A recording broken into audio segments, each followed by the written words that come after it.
Let's start this PTR testing with those... Oh, look at those swords. Aren't they awesome?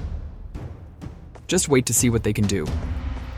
So, the unit is kind of straightforward and simple. Skill number 1 is the usual aiming skill, but the skill number 2 is something really different. It works on both their crossbows and their swords, and the third strike with either will negate the armor of the enemy and deal extra damage. However, remember that in their passive, every 5th attack, they will deal extra damage, and also their passive is that they are faster when they follow, not when you move them using X or formation, so keep that in mind. As you can see, their base accuracy isn't bad, but they kind of have a slow fire rate. One important note is that the skill shares the same cooldown, so be careful when to use it. In other words, if the enemy is too close and you use the skill number 2 and didn't manage to kill your enemies, you are dead. So the first most important tip here is when the enemies are too close, don't gamble with the skill number 2 on crossbows. Just switch to swords and do the skill with swords instead. They deal some decent damage of around 9k crit hit on peasants. Another note is, remember that they will heal after doing skill number 2 or increase their maximum HP before engaging in melee. It's basically just increase their max HP, but we all know that you can also use that to heal them in case they were already low before you press the skill button. Get in position! We will stand guard!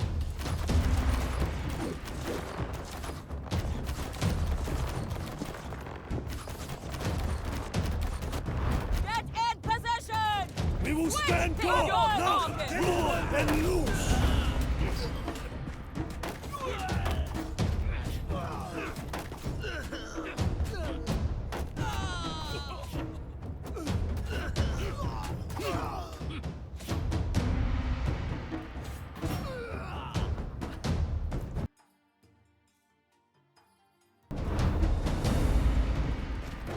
Now, the Wu Wei Mansion Guard. Let's check those new mini samurai.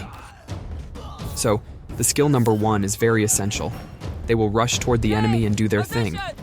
However, the most important part is that after doing the skill number 1, your skill number 2 is unlocked and you can use it. It will do the same as the tier 5 samurai, where they do a 360-degree strike around them. But this one has crowd control immunity, so use it wisely and time it well. No more short sword knocking down your troops.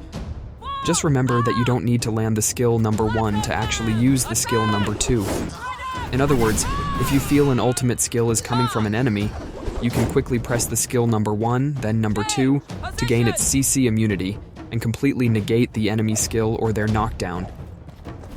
The cooldowns are pretty great and should allow you to do this with ease. This season, units really look promising so far, and have so much potential countering the tanky heroes meta. Or at least we can hope so. Destroy them!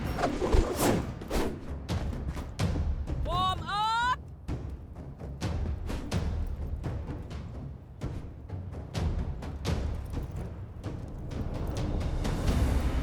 Charge! Get in position! Unit, assemble! Attack!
Now, for the Juwan heavy cavalry.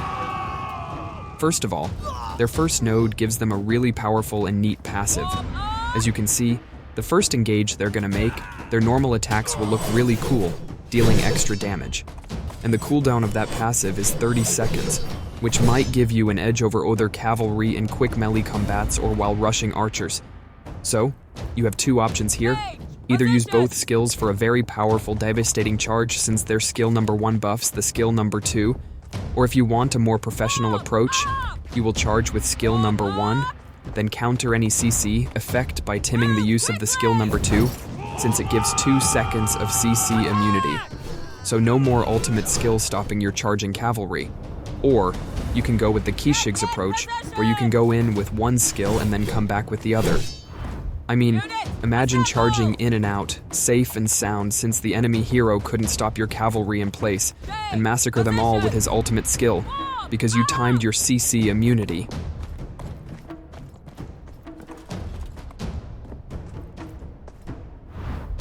Unit, assemble! To the dead!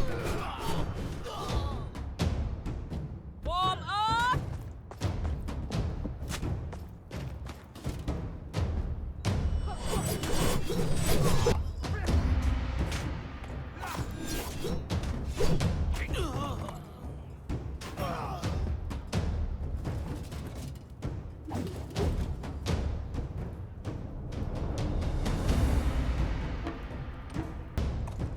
Get in position!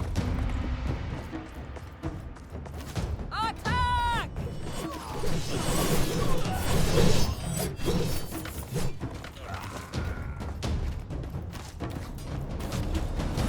Form up! Check! Form up!